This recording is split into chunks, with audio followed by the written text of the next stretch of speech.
नमस्कार, सत्यहिंदी.com में आपका स्वागत है। एक नजर अब तक की सुर्खियों पर। बिहार में गुरुवार को बड़ा हादसा हो गया है। आकाशीय बिजली गिरने से कम 83 लोगों की मौत हो गई है। मृतकों में बच्चे भी शामिल हैं। राज्य के 5 जिलों में आकाशीय बिजली गिरी है। सबसे ज्यादा मौतें गोपालगंज जिले में हुई हैं। यहां अब तक 13 लोगों की मौत हुई है। इसके बाद दरभंगा में 5, सिवान में 4, मधुबनी और पश्चिमी चंपारण जिले में 2-2 लोगों की मौत हुई है।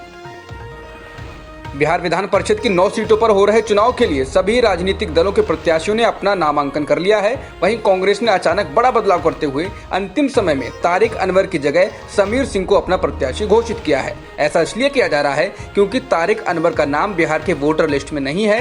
नियम के मुताबिक उम्मीदवार को बिहार का मतदाता होना जरूरी है।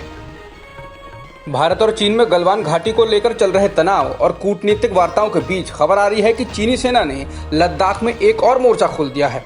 द इंडियन एक्सप्रेस की एक रिपोर्ट के मुताबिक चीन के सैनिक देवसांग प्लेन्स नाम की एक जगह के पास नियंत्रण रेखा को पार कर काफी भीतर तक घुस आए हैं। ये नियंत्रण रेखा को भारत के इलाके की तरफ खिसकाने की एक और कोशिश मानी जा रही है। जिस जगह चीनी सेना का यह अतिक्रमण हुआ है उसे बॉटलनेक या वाई जंक्शन कहा जाता है। ये नियंत्रण रेखा से 18 किलोमीटर पीछे भारतीय सीमा में है। 2013 में भी चीन ने यहाँ अपने टेंट गाड़ दिए थे, लेकिन भारत के विरोध के बाद वे वापस गए थे।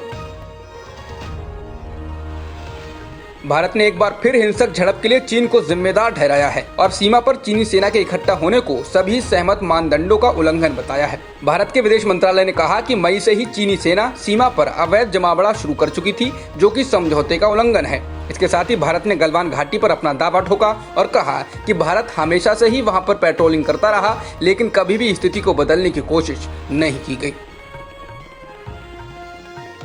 ब्रिटेन के प्रधानमंत्री बोरिस जॉनसन ने भारत और चीन से आपसी सीमा विवाद बातचीत के जरिए सुलझाने की अपील की है। बोरिस जॉनसन ने पूर्वी लद्दाख में बने हालात को एक बेहद गंभीर और चिंताजनक स्थिति करार दिया। उन्होंने कहा कि ब्रिटेन हालात पर करीबी नजर रखे हुए है। भारत चीन सीमा विवाद से जुड़े हालिया घटनाक्रम पर ब्रितानी प्रधानमंत्री का ये पहला आधिकारिक बयान है। आपातकाल के ऐलान की 45वीं बरसी पर केंद्रीय गृह मंत्री अमित शाह ने कांग्रेस पर निशाना साधा है। आपातकाल के लिए कांग्रेस को कोसते हुए अमित शाह ने कहा कि कांग्रेस में लोकतंत्र बहाल नहीं हो पाया है, वहां नेता घुटन महसूस कर रहे हैं। अमित शाह ने कांग्रेस को आत्मचिंतन की नसीहत दी है। आपातकाल को याद करते हुए गृह मंत्री शाह ने कहा, 45 साल पहले इस दिन सत्ता की लालच में एक परिवार ने देश में आपातकाल लागू कर दिया। रातों रात राष्ट्र को जेल में बदल दिया गया।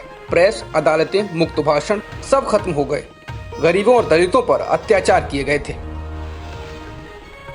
अमित शाह के तंज के बाद कांग्रेस प्रवक्ता रणदीप सुरजेवाला ने बीजेपी पर निशाना साधा है। उन्होंने कहा कि सरकार में सिर्फ 2 लोगों की ही क्यों चलती है, बाकी लोगों को क्यों दरकिनार किया गया है।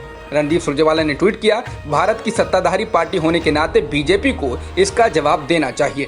बहुमत से सत्ता में बैठी सरकार में सिर्फ 2 लोगों की क्यों चलती है, बाकी लोगों को दरकिनार क्यों किया गया है। क्या खरीद फरोख्त संस्थानों पर कब्जा और बड़े पैमाने पर चूक ही आपकी विरासत है। सुरजेवाला ने पूछा कि नेहरू गांधी के प्रति आपकी घृणा क्यों है। योग गुरु बाबा रामदेव ने मंगलवार को कोरोना वायरस से बचाने वाली पतंजलि आयुर्वेदिक दवा कोरोनिल लॉन्च की थी। कोरोनिल दवा लॉन्च होने के बाद से ही सुर्खियों में है। राजस्थान के बाद महाराष्ट्र सरकार ने भी इस दवा पर प्रतिबंध लगा दिया है। महाराष्ट्र के गृह मंत्री अनिल देशमुख ने कहा, उनकी सरकार राज्य में जाली दवा को बेचने की इजाजत नहीं दे सकती। उन्होंने चेतावनी दी है कि बिना किसी पुख्ता क्लिनिकल ट्रायल के उनकी कंपनी को कोरोना की दवा बेचने की इजाजत नहीं दी जाएगी। सीबीएसई 10वीं और 12वीं की परीक्षाएं नहीं लेगा। ये परीक्षाएं 1 से 15 जुलाई के बीच होने वाली थी। सॉलिसिटर जनरल ने सुप्रीम कोर्ट में ये बात गुरुवार को बताई है। उन्होंने बताया कि दिल्ली, महाराष्ट्र और तमिलनाडु जैसे राज्यों ने परीक्षाएं करवाने में असमर्थता जाहिर की है।